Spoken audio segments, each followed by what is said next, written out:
Greetings to everyone.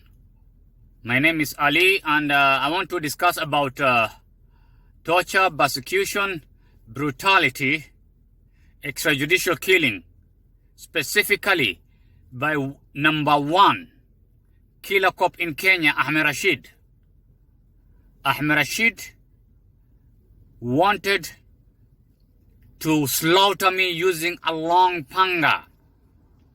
I am a victim of torture, persecution, blackmail, and extortion because of my money, because of my investment. I've already lost Kenyan shilling 1.8 million through extortion and blackmail by two officers of Kenya, Ahmed Rashid and Abdul Karim Masood. I will never be silenced about what I have gone through and my experience and how he tortured me when I was in Kenya. I am a victim of torture. I was totally tortured up by Ahmed Rashid.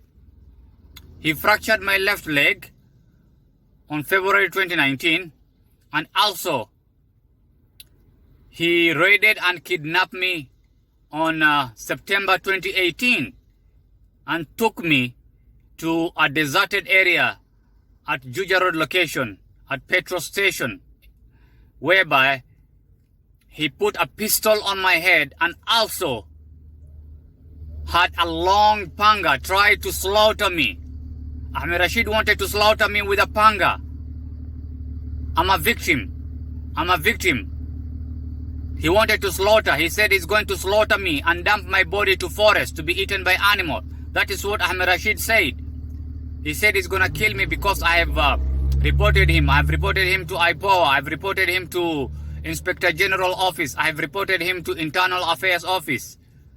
My lawyer has filed a lawsuit